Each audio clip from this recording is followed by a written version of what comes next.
Hi, can you please tell us your name and your association with UC? My name is Walter E. Langsam. I'm taught as an adjunct for about 30 years, but my association with UC began much earlier when my father became president of UC in 1955 until 1971. And I actually attended it for 2 months, but it was a bit much to be the son of the president. Faculty were either anti-administration or they sucked up, frankly. And so I went to Miami and finally graduated there, from there. And I was very happy, but sometimes it was a little awkward. But since World War II, when I was 10, my father was president of a college or a university.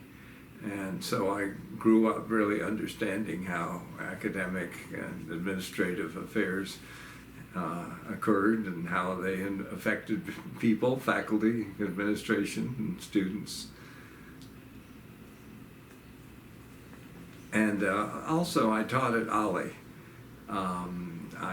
I retired maybe 5 years ago from Ollie, and I retired from teaching as an adjunct in UC about 5 years earlier. But when I left Ollie, which was because of transportation problems to get to Victory Parkway, I don't have a car. I was the second oldest or longest term teacher in Ollie. I was one of the pioneers, actually, and I admired that very much. Before that, I taught in evening college, beginning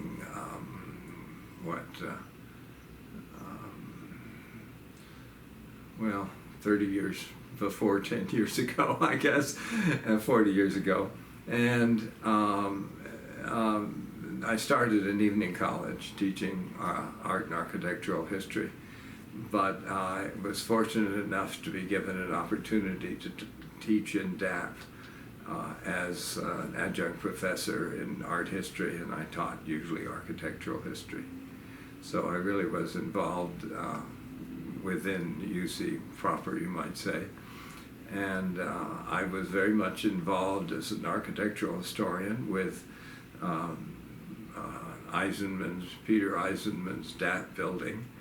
It was great fun, and I had a number of tours with him, for instance, before it actually opened. It was both exciting to be in a new building, but it was also maddening. It was frustrating. So many of the walls are perpendicular to each other, which is particularly a problem when you are using slides. And I always use pairs of slides. It's the old Yale system. And in some rooms you simply couldn't get them parallel because they were almost on a perpendicular plane, but they weren't quite.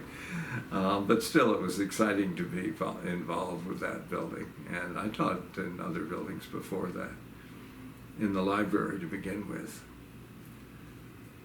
So you said it was frustrating when it was... when it was first opened. Yes. So have you been in the DAAP building? I have. So and it's like a labyrinth. You really don't know where you're going. Yes. And though there are long vistas on the staircase and the atrium, you still get lost, and you end up not knowing where you're going, and things of that sort. One of the principles, sort of philosophical principles behind Peter Eisenman's concept for the building, or at least the faculty's or administration's concept, was that departments would be split up so their offices would be in different wings. And that was absolutely maddening.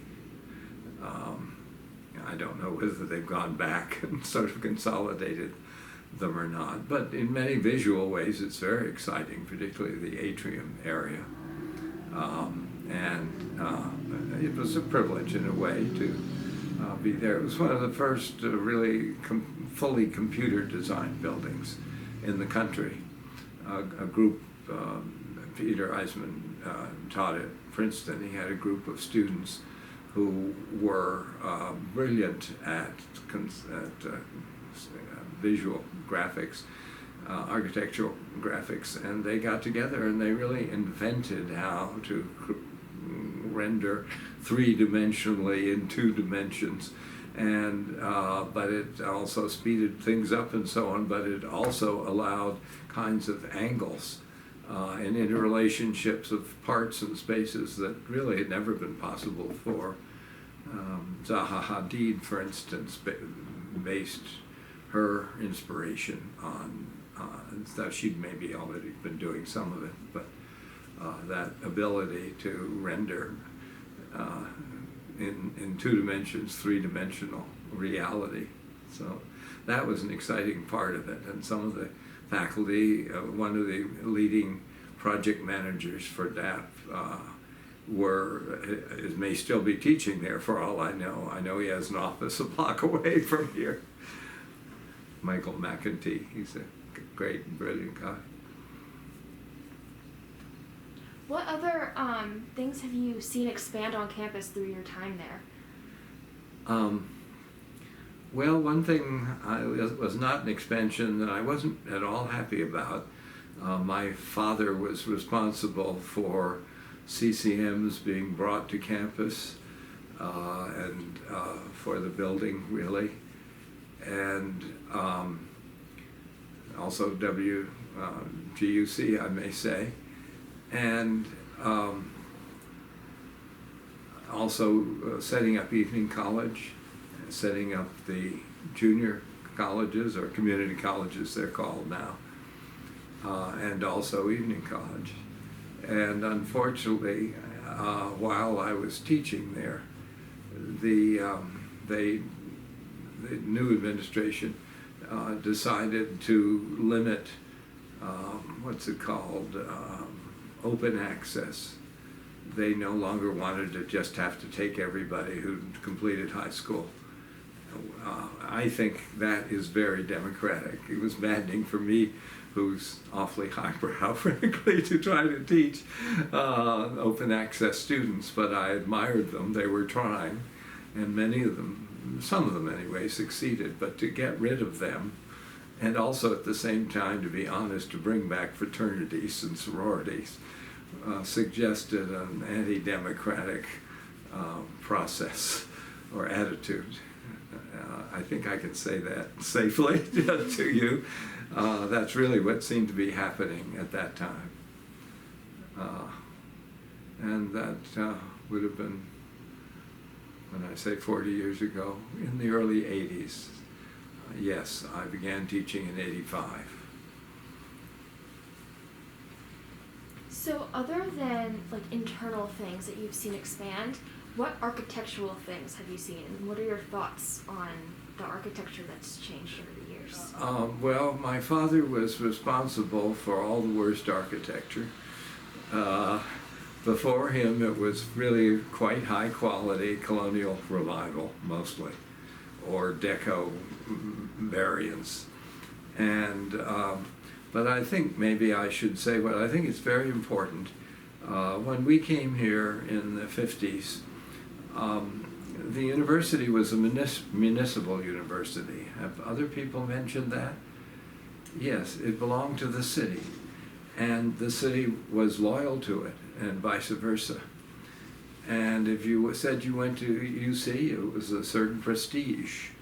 And many of the leading figures in those, after World War II and until it became state in what, 75 or so, were UC, from UC. There were great classes, particularly women having new roles as doctors and so on in the 30s. And one was proud to be at UC. It was the major, certainly educational institution in the city, perhaps still is. But once it became part of the state system, it really lost the sort of local luster and the local loyalty, except perhaps in sports. But there was much more interaction between the academics departments and the city, business-wise, scientifically in terms of law and medicine, but socially too. And it really was a very wonderful atmosphere. The UC system had financial problems, but it turned out when my father came, having had a totally academic background, that he was practically a genius in fundraising, particularly, what do they call them, bond campaigns. Now I'll tell you a little story about that. Shortly after he came, he got serious medical problems, probably from the strain of this much larger and more challenging job than he'd had in previous colleges. And at that time, Holmes Hospital was where faculty administration tended to be taken elitely, I suppose you could say. And he was there, and he had a real medical challenge, but they needed to take an x-ray.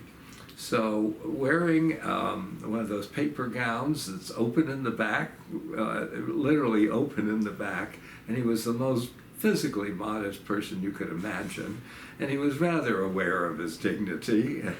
And, he had to drop through the tunnels, which were cold and wet and dirty. I mean, they were absolutely damp. I'm told they still are. The nurses and so on use them. And he was just totally mortified, and he swore that if he survived this, he would build a new hospital. And he did. And this is where he discovered his abilities to deal not just with individual fundraising, which had been much of the case before it, but with the government and other institutions. So he was responsible for the current hospital for most embarrassing reasons.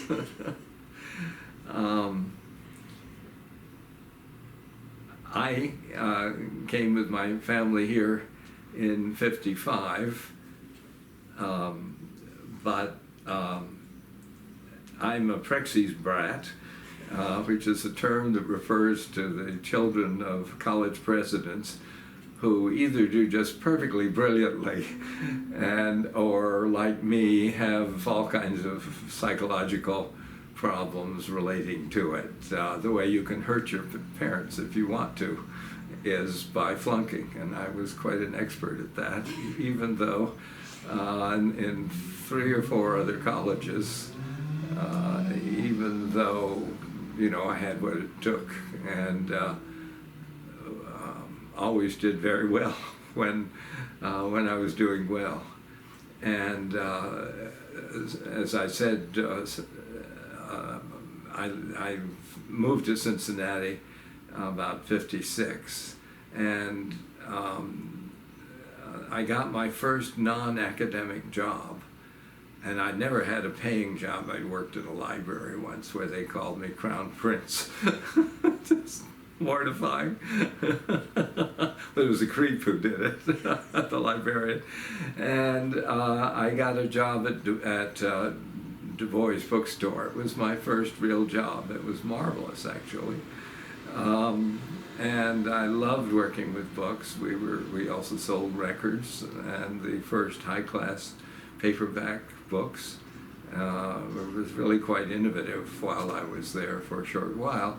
But then I wanted to go back to UC, and I did while also working. And as I said, that caused problems. But I had my boss, Howard Du Bois, the founder of Du Bois Bookstore, had a store at Miami University as well. And 4 brothers, he and his siblings, each had a store in a corner of the state. But the main core was at Miami. And his father from Athens had founded it, and his father was killed at the beginning of the school year when you took in thousands of dollars when all the textbooks were sold. And somebody, the store door was left open, and somebody came in with a gun, and Mr. Du Bois, who was a retired professor, threw the cash register drawer at him. And I've always, this is irrelevant, but I've always said if someone threw it at me, you know, they have hard, sharp metal edges, and they were filled quantities of bills and change. Really, it would be terrifying. And the guy shot him and killed him. And so the brothers were recirculated, and I ended up being the manager of the Oxford, Ohio, Miami University store, which was my first real job responsibility. And I found that I just loved, as at other colleges, living in a city on weekends, and particularly I commuted. I had the only student who had a car because I had to commute. But then to live in Little Oxford, which was such a charming small town, to some extent it still is, but it was absolutely so at that time. I think that's the ideal situation to be in when you're in college or university, to be in a small town, but have access to a city. And it was great for me. I bet time's the problem. It always is with me.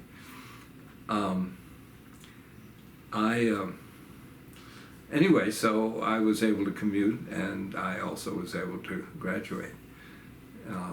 I've just discovered, visiting the archives of Miami University, where they had a complete run of the yearbooks. And I looked up my yearbook. Well, I was graduated at the end of summer.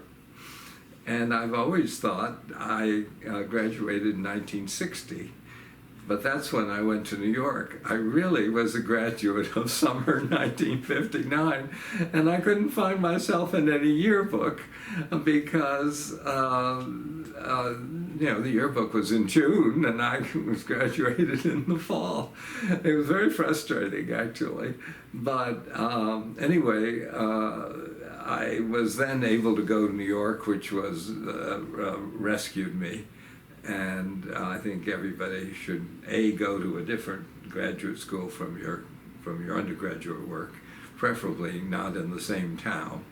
I told all my good students to get away from Cincinnati for their graduate school if they could get in. But I think everyone should live in New York for a year or two, at least. And I was lucky to live there 5 years on my own in publishing. I may say that I was born in Manhattan in 1935, so I'm a real New Yorker.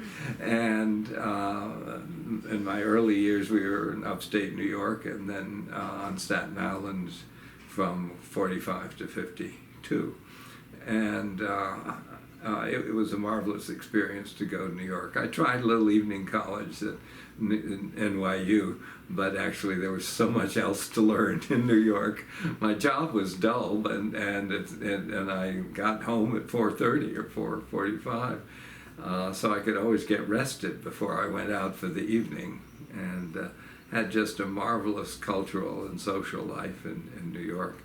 I'm still sort of living on that in a way, but that was as valuable as any academic experience I had. I started at Haverford College, which is one of the best small Quaker schools in the country, but it wasn't very congenial for those in the arts because they were Quaker. They had humane goals primarily. And I ended up, after working for 5 years in publishing in New York, through a faculty member who was a good friend at Yale, I got a job in the Yale University Press, which I may say was very different from Prentice Hall, where I'd worked when I lived in New York. I took the opportunity, knowing the faculty in the arts, I was arts editor, to go back to school. I had just married, which helped make it possible, and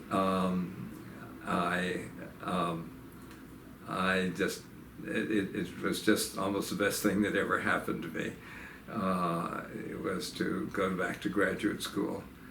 I was just too old to join the architecture program, but I don't think I was at all suited for the practice with engineering and math, which I'm incapable of, and there are other reasons that I didn't really try to become an architect, but architectural history, writing, teaching, about it.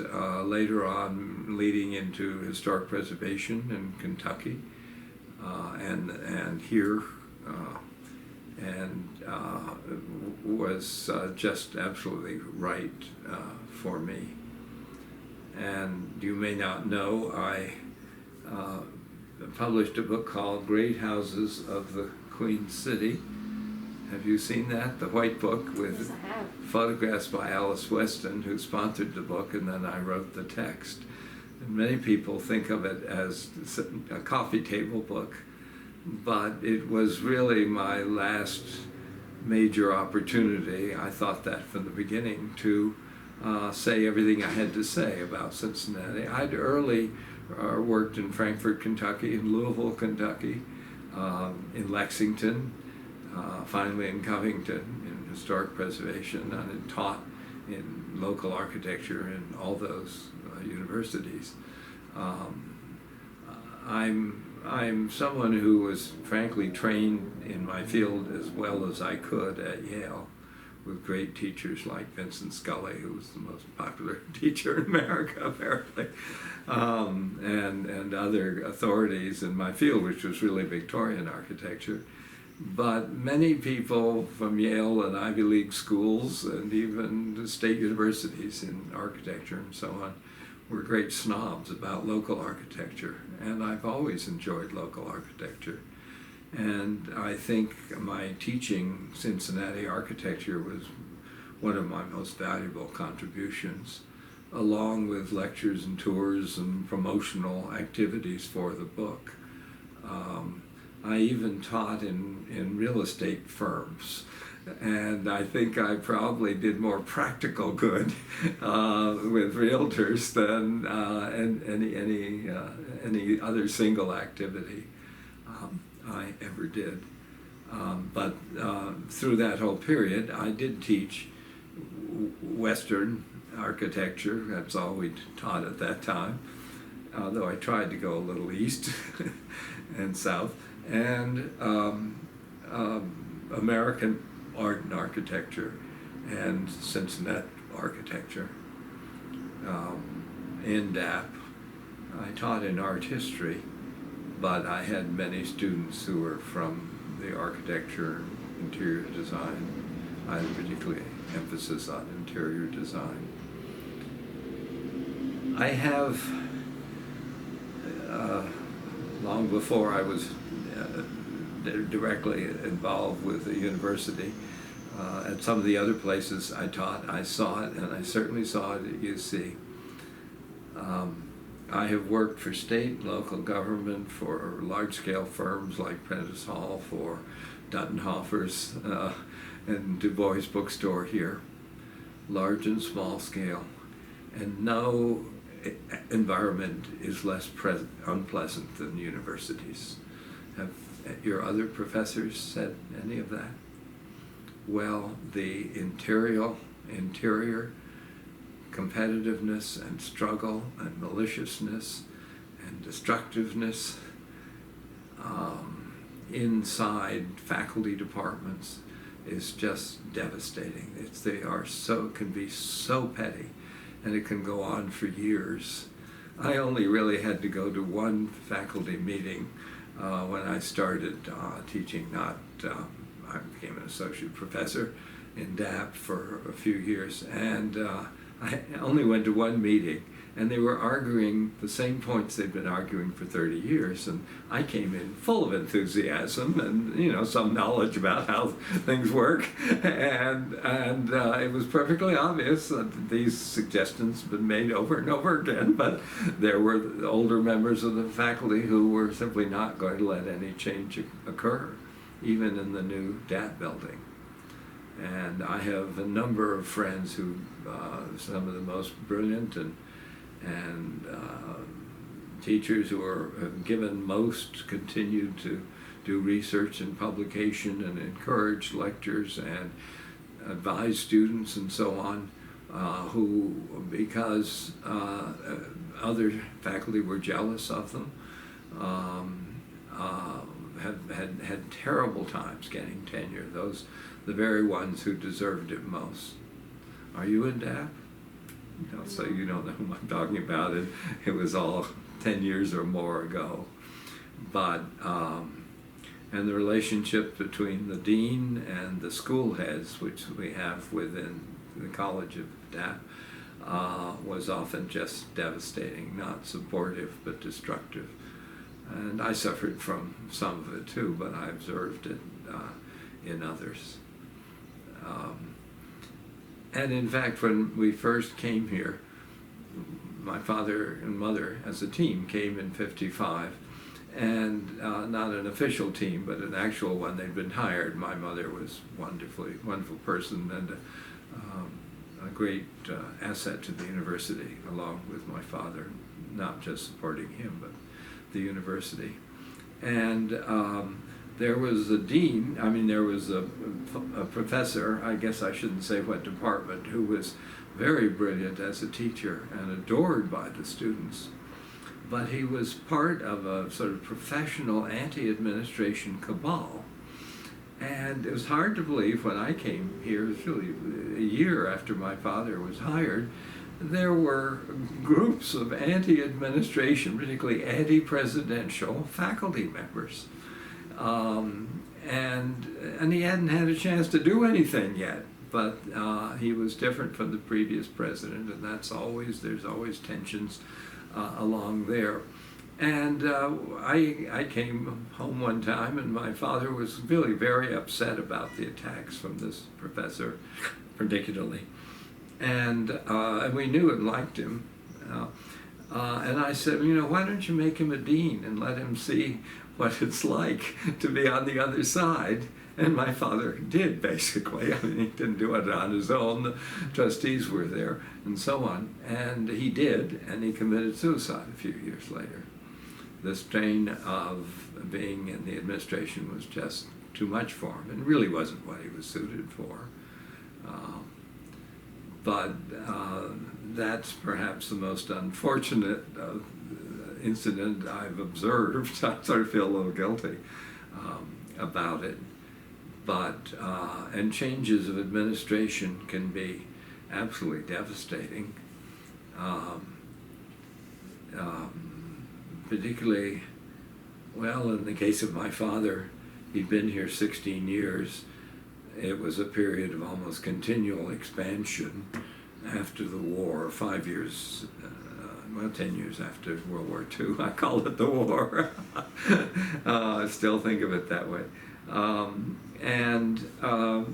The university was ready for expansion, and there was support on the part of the city and the institutions and the trustees. But when my father retired, he was called an empire builder by some, because that was the phase.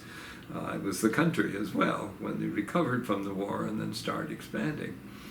And but the next president was almost deliberately hired to be as different from my father as possible, which was a great blow to him, because he'd accomplished an enormous amount. And of course there's time for change, but it was really very abrupt and very negative, and sometimes, frankly, just rude.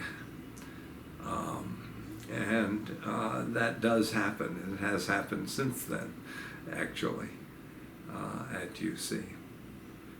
And I've observed these phenomena also at Miami, and even at Yale. In fact, actually very much in Yale. When I first went to the graduate department, there'd been a feud between the old and the young faculty members, and a whole middle generation left, squeezed between the two. And so we had some marvelous old distinguished professors, but we also had some brilliant young ones. But we had very few who were in the middle of their careers, which could cause problems for graduate students. When I was at Yale, I was married, and after I stopped working for the Yale Press, it was in the late 60s, and I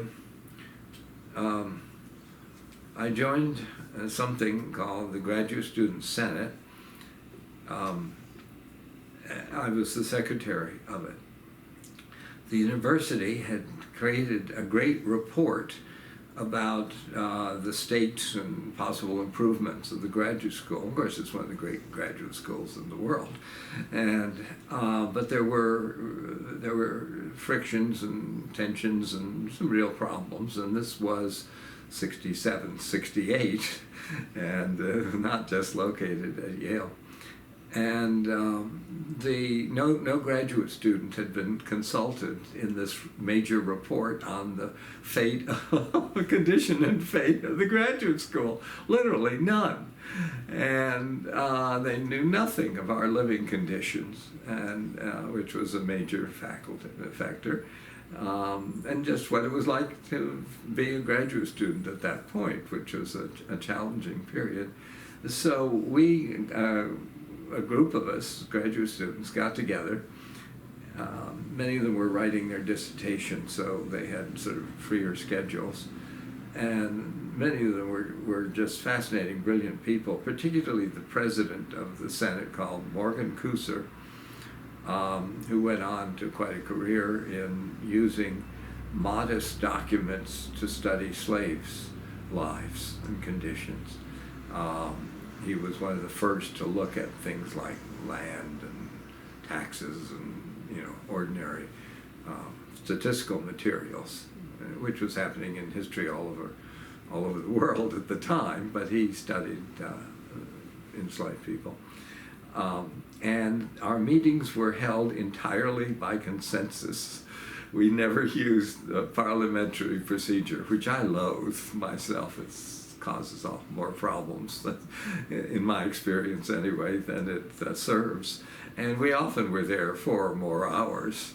Again, the freedom of writing dissertations, and I mean, there were a lot of demands on our time, but we could get together at 7 and go on to midnight or later.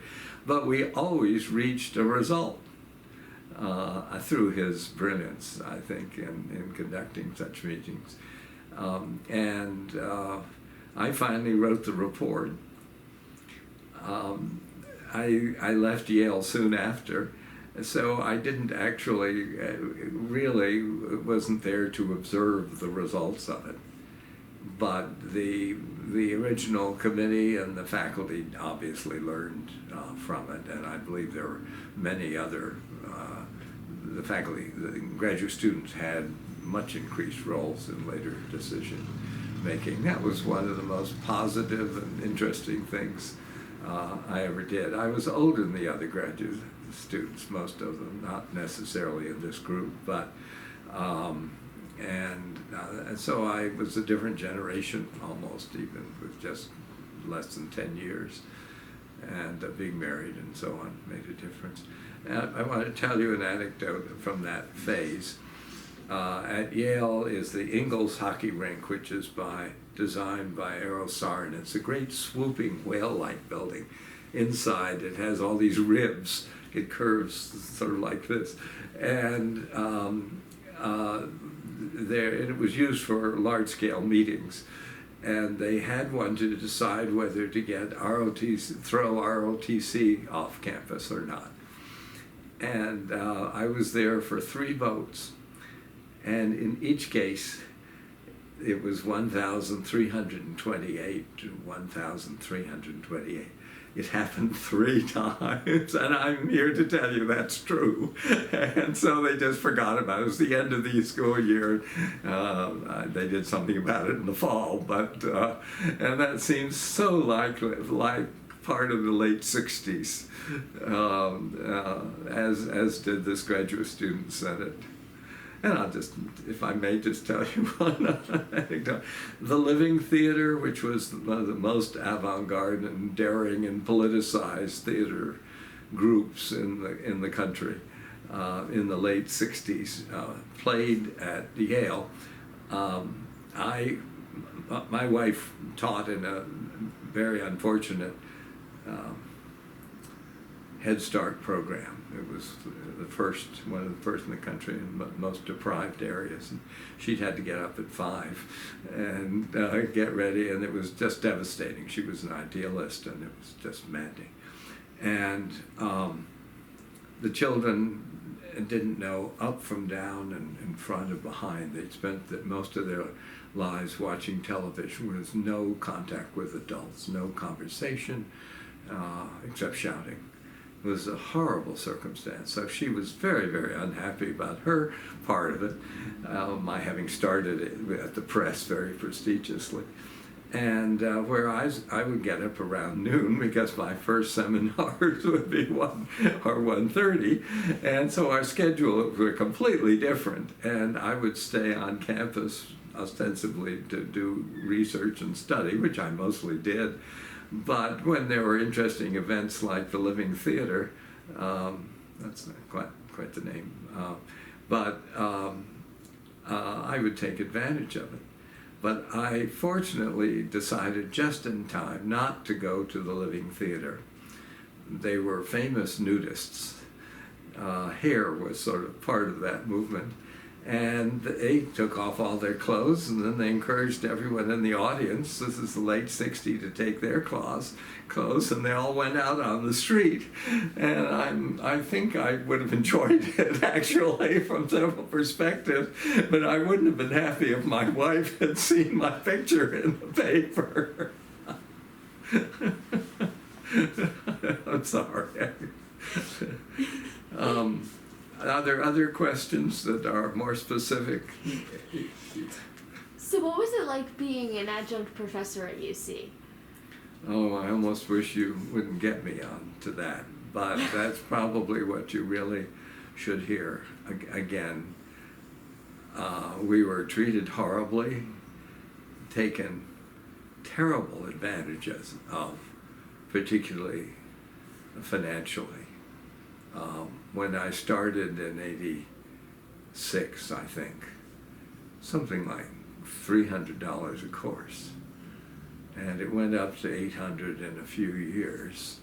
And I was fortunate that when I taught as associate professor, there was a low number, and I went up to $3,200. And then they couldn't lower it even when I wasn't teaching in DAAP, but they tried. But that was just, even then it was no money at all. Nobody could live on it. And I know that I taught more than any other faculty member I knew, because I taught a couple of evening classes. I taught all summer long. I did teach for a while in University College. That's what I regretted, the loss of University College and evening college, which gave opportunities to deserving people who didn't have means or much background. And we really had few resources. Most of us had no offices, not to ourselves, and yet again, we often taught so many students, and we were often the very ones who had regular office hours, or if we taught in surveys, whether we were the lecturer or not, we were the ones who had the students come in and talk to them personally and in small groups and grades. And we lacked all kinds of benefits. What is it? SCRS, it's the faculty retirement program and benefits. And it may have changed, but to me it was an absolute scam. You couldn't, as an adjunct, accumulate enough benefits to retire in less than, as I did, in 30 years. And I had almost no funds, which I had to use because I'd been paid so little. I had other jobs with Dunhover's bookstore, and I gave lectures and tours, but I'm here in public housing at 85, not just, but essentially because I taught as an adjunct for 30 years. And I had my followers, students who obviously thought I was wonderful and followed me from class to class, though I wasn't an easy either grader or, I also I had my detractors, but because I was an adjunct and they were elective courses, they didn't have to take my courses unless they wanted to sleep during class or and get a minimal grade, and there were students like that. I never really became confident, I'm not yet, in the use of computers, and I never, by the time I retired, partly because of that, I didn't have to do it. I used YouTube teaching music classes in Holly and loved it. But my very last class wasn't in DAAP, and they didn't have the proper equipment, the two projectors and so on. And so I started the class not realizing that. And a mature student went and got me the equipment, but I had to sort of sit there in a dark room for 20 minutes or so, and finally he came and we set it up, and well, that's when I turned the lights off. And I looked at my watch, but it was too dark, and I said, "What time is it?" And over my head was a big red computer clock, what do you call it? And I lost the students. I simply lost them at that point. And they were all, of course, looking at their computers all the time. And I was very suspicious, particularly with certain papers and grades and responses and so on. I only lectured, that's all I did. I tried to get people to talk, but I never succeeded. I just lectured. It was old-fashioned, but many people, I think, really enjoyed that, not having hen's teeth pulled from them during verbally in class.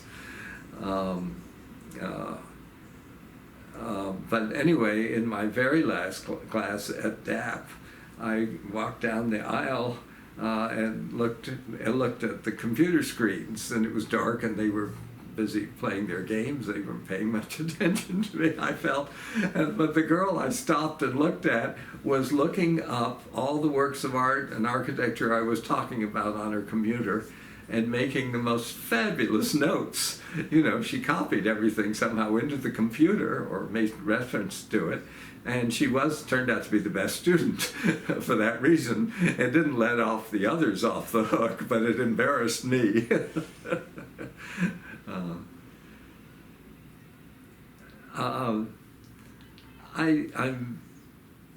I enjoyed many faculty members very much. Many of them were wonderful teachers and fascinating people and good friends in art history and DAAP. They were not large departments, and although we knew people in other schools, photography and urban planning and so on within DAAP, I never had a tremendous contact with other faculty members, although my partner and I always enjoyed entertaining faculty members and getting to know them other than at the cafeteria. And we had a role for maybe 20 years of introducing faculty members to new people who came to town to work for preservation organizations, for the art museums and galleries, and I'm not saying it enough, but historical groups and so on. And when they first came to town, because I was on boards and so on, we would meet them and we'd invite them to dinner, and they would be introduced to all these other people that helped them a tremendous amount. But and we've entertained in an old-fashioned way with a sit-down dinner and glasses and silver and what have you, and a formal house, as you can see the remnants of it now. Not one of them ever invited us back, but it didn't matter. We got to know them. We saw them at art openings and other events, and that was enough for us. But they got to know each other. It was a role that my parents had at UC. My mother was just marvelous at entertaining. They did. She, in a way, probably started it. One of the best university activities I know of. They had a magnificent president's mansion on Clifton Avenue, the Clausen House, which was given to the university for that role when the family moved to Indian Hill, very generously. And it was made for entertaining on a large scale. It wasn't much to live in. The bedrooms were too small, but there was a vast two-story entrance hall and great stairs and a huge living room and dining room, and it was perfect for large-scale entertaining. And my mother had the advantage of having a housekeeper cook who were wonderful, and I may say was turned out after the riots of '68 to be a wonderful link to the African American community after the Avondale riots in 1968. She was a wonderful woman, but they had these advantages. So every 2 weeks, they would invite a couple of hundred students from different departments or schools, seniors, and faculty representing those schools. So they would know them. Everybody knew one of the faculty meeting, and they would have a marvelous buffet meal. Always different. My mother was very proud that in, I don't know, what was it, 16 years, she never duplicated a menu. And I still have a little menu box with all her recipes. But when I came back here in '82, what I heard most from UC alumni was how grateful they were and how much they valued those opportunities to meet the president and his wife and socialize with the faculty. It ended their UC experience, direct experience, in a wonderful way. And in my 15, 16 years teaching, 30 years teaching, as a faculty member, I barely met any of the presidents, although I knew one or two anyway. And most of them didn't remember my name when they saw me on campus. And, they all knew who my father was, whatever they thought of him. And I think those connections were a great loss. My father had the advantage of being able to meet students. He was shy, but he could meet students one-on-one on campus and ask them about their background and their interests and their name, where they came from, and remember it. And until the end of his life, he could meet people and remember all that, whereas I can't remember your name. I can, but it doesn't last very long. So it was a great advantage, and whereas my mother was just wonderful, loving person with people. And some equivalent of that may still go on, but I never saw or heard of any of it while I was teaching all those years. What was it like to be the son of the president of UC at the time? Well, it was, as I said, just impossible when I tried going to UC. And I could tell you some most devastating and funny episodes, but it didn't last very long because I went to Miami with my own role as the director of the bookstore and then as a student. But a few times people tried to take advantage of me and demanded someone who had the same name I did, whom I happened to meet when I started teaching at UC again, called me in the middle of the night. We didn't like each other very much, I suspect, but called me in the middle of the night and demanded that I get his daughter didn't like having to go to meals with everybody else in the dorms, and demanded that I get her exempted from that. just demanded it. That's the last I've ever talked to him. And occasionally there were that, but mostly I've been fortunate that my parents' reputation with almost everyone who talked to me thought they were just marvelous. My father accomplished a great deal, and my mother was just a wonderful woman. And those who knew them, they weren't pretentious. They were, in some ways, almost unassuming.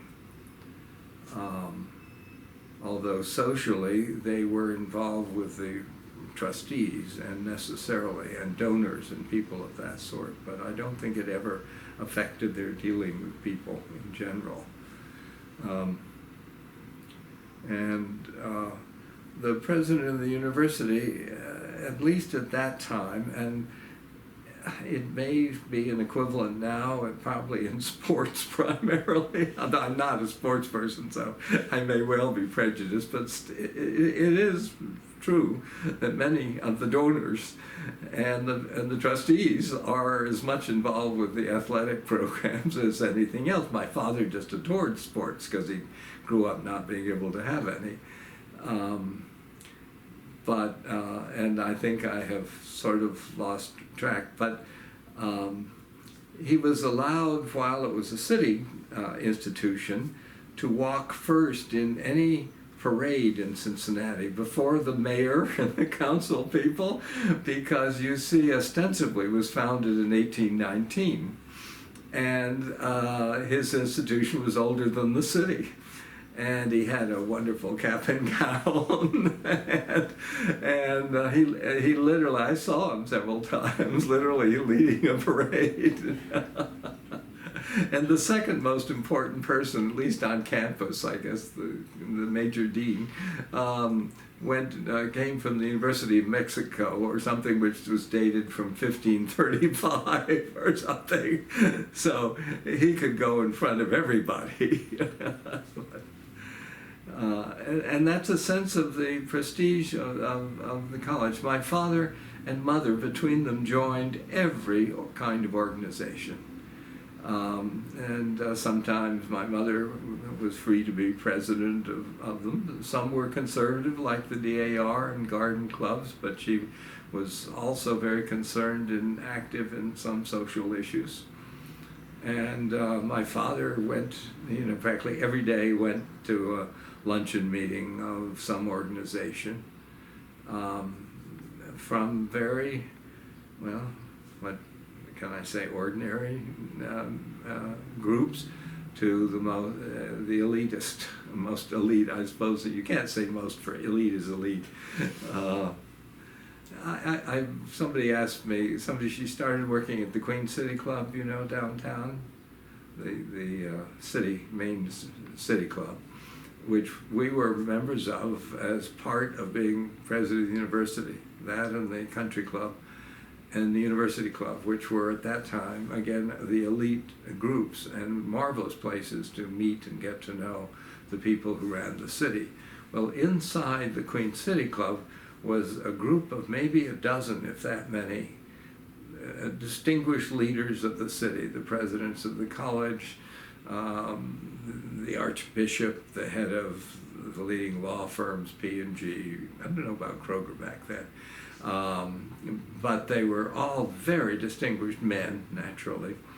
And one time, I very rarely was allowed to join the meeting because I lived out of town, and it was safe. And my observation was they sat at a table in a special room with a special Rookwood punch bowl in the middle of it, and one of the group would raise a topic that was a civic topic that was of great importance. Some of them very important, some of them seemed trivial to me.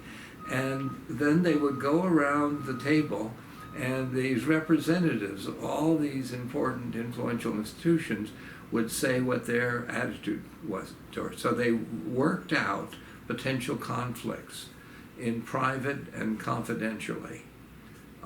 in a way that apparently allowed them to run the city, sort of like 3CDC now. And I just learned the other day the group still functions, and maybe it has that influence. But it was absolutely fascinating to observe. And I'll go ahead and tell you something else, though this you really shouldn't spread. Do you know who Carl Lindner was? Sort of the richest and, in his own world, most powerful man in town, but also born again Christian and bigoted, and power had to be in his own hands. But I guess when my father retired, I said, why don't you ask Carl Lindner? And they did, I'm told, and he didn't respond except through a secretary or something to say that he wouldn't consider joining any group where liquor was drunk. And he missed an extraordinary opportunity to join the establishment, which at that time was very unlikely. But I hope by now that the organization is much more inclusive than it was at that time. You spoke about riots a little bit ago, like student riots. Can you talk more? Excuse me, yes. I wasn't here, I was at Yale. Oh, okay. And I believe it was in '68. There was a combination of student riots, and we saw that at Yale, you know, one of the early ones. and in a way, my being in the Graduate Student Senate was part of that. And the living theater attitude, the 60s. But it was also here a race riot, and took place mostly in Avondale, and maybe that was more concentrated African-American population. And my parents had a young couple who were very good friends. My brother and I didn't live at home, and I often thought these were sort of proxies for us. But it was a wonderful young couple, husband and wife. And they were killed when they stopped by the Sears building in the center of Avondale, which is Reading Road and University Avenue. Their car broke down, and they were killed. And my parents never recovered. It completely soured their last few years. And there were, you know, plenty of, I won't say good causes, but there were certainly plenty of causes for both riots. But they have generally been forgotten. Did you know about them on campus? They closed the campus down for a while, and maybe for quite a while. As I say, I wasn't here. Unfortunately, my parents were in Madagascar dealing with the Madagascar Alumni Organization, and it took them practically a week to get back when this started, because they had to fly to Africa, and they were sort of once-a-week flights, and they had to go to Europe, and then they had to come to America, and then to Cincinnati. And so my father wasn't there. And this is an interesting phenomenon. I won't name names, but because my father was a very strong administrator, and he was wonderful at hiring people to work with him, but it turned out on this occasion that they tended to be weak because they were so dependent on him. And that may not be very good administrating, but it worked until this point. And so there was really no one on campus with the authority to deal with the student riot. And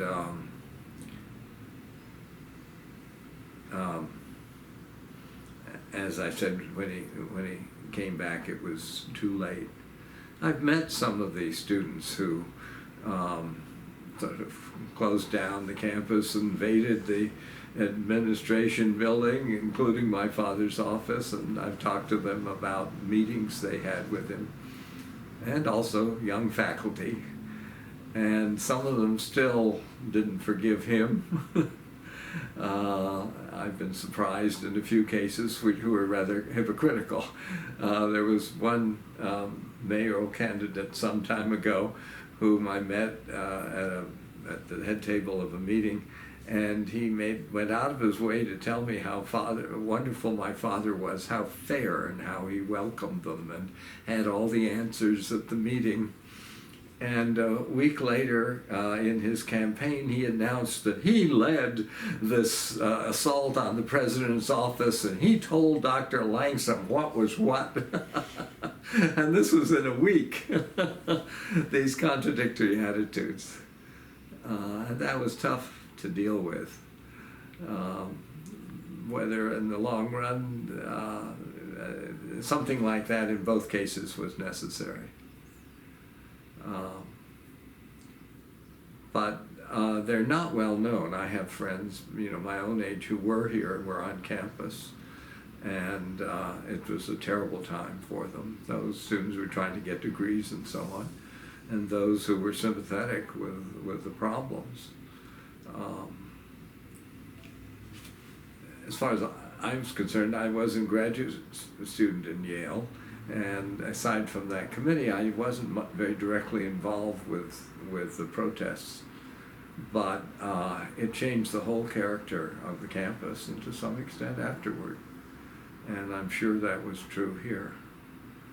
It would be interesting to hear what other old faculty people, how they recall that. And it might be a question worth asking if they've been here since the 60s. Of course, not many are still living, but it was a crucial point. And since it was at the end of my father's tenure, it was a real problem because he'd been in empire building, but at the end, he and the university didn't really cope, and the city for that matter. Just out of curiosity, what was the conditions like at UC for LGBTQ members? Are you familiar with LGBTQ? Yeah, I may say I'm gay, Mm-hmm. and those 30 years I taught at UC, I was living with a wonderful man who owned Duttenhofer's bookstore, and we were married in our last 2 years before he died, and that was really quite wonderful. And while I'm at it, I was the first person listed in this area on a death certificate as spouse. I came before that famous court case using the same lawyer and the same undertaker, but I was first. He asked me what was my relationship. I said spouse, and he put it down.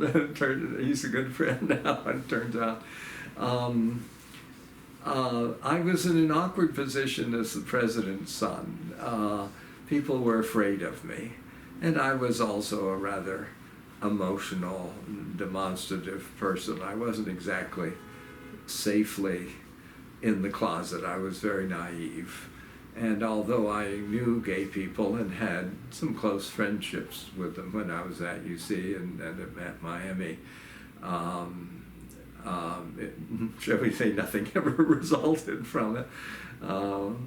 We were closeted. And I haven't been closeted since even the 10 years I was married to some extent, but aside from that, married to a woman, I've been openly gay in almost all contexts since 1960 when I went to New York. And I think it's just fabulous the improvements have been made in opening life to gay people and gay relationships and being able to take advantage of their outlook. I believe very strongly, and my good friends in New York particularly, always felt that if you were interested in civil rights for gay people, you were for everybody else. And many of the best gay people I know have been really taken that very seriously. I may say I've lived in a white world almost my whole life. That was what it was. I'd known through Melody Sawyer Richardson all the black leaders of town, because she was a marvelous hostess to integrate people. But I was able to move from Clifton to here, where the residents are 80% African American. And I felt completely comfortable. I am not sure about they with me, but certainly I with them. The only real problem was first the masks, and then I think even more so the vaccinations. And it's been improving, but I'm the oldest person here, so they started with both the masks and so on. But it was very uncomfortable for quite a while, because I felt I had to say, where's your mask, and have you been vaccinated? And that caused a lot of resentment, but gradually people have shared this understanding. I'm embarrassed I didn't wear my mask downstairs. I do indoors everywhere if I can. Speaking of black citizens, how did you notice a difference between UC treating white students and black students, or did you see a difference in the way that... When I taught, there were still, I said up to 10 years ago, I guess it was 15 for teaching on campus. I wasn't aware of it, differences. But I think I had almost no black students at all, and almost no Asian students. My colleagues who stayed on teaching had both fellow faculty members and students who were black, but particularly Asian in DAAP, I think. So I never dealt with that issue. I never had to. And I never had any problems with individuals, fortunately. And I wasn't aware of anyone else who did. I don't remember hearing of any incidents. And I don't know how it is at UC.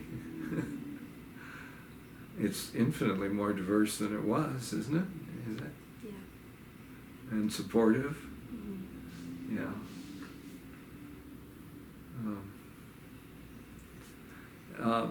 This isn't really relevant, but here I am on the 7th floor of Elm and Central Parkway. I'm looking south to downtown and east over the Rhine, and our riots last year were all around here. We would just see and hear these hundreds of people. They'd go this way and that way. City Hall's one way, the courthouse is the other, Vine Street, the police station, Washington Park. And it was absolutely fascinating. I don't watch television, but I brought a little television set out, and I sat here, turned around, looking at all these goings on. At one point, they were in Vine Street and Central Parkway, and I could see and hear it happening and watching it on the television set. It was thrilling in a way. I mean, it really was thrilling, and to see so many young people so seriously involved. There were certainly very distressing aspects, but I don't attribute that to most of the idealistic young people who were interested in the cause. And on the other hand, I do believe that since the riots in 2010 or 2001, that the police have taken notice, and I think this is a model police program here. They may have made some mistakes last year, but they could have been much worse, and I think the heads of the police department and others, fire departments and so on, and the city, from my standpoint, with some perspective, handled it extremely well. But so did most of the people who were not rioting but protesting, and I didn't mean to use the word inappropriately, because they certainly, what I saw and heard from here, were certainly protests. But I could also look out that way, and there were half a dozen storefronts smashed. So I want to be mindful of your time. Is there anything that I haven't asked you that you would like to talk about? Well, you asked me about the architecture of the campus. As I say, most of the older campus and the surroundings were traditional, rather good colonial architecture. I could tell you an anecdote, though. My father, and particularly because I was in architectural history and so on, became interested in the building, and he was the ultimate authority on which architects were chosen.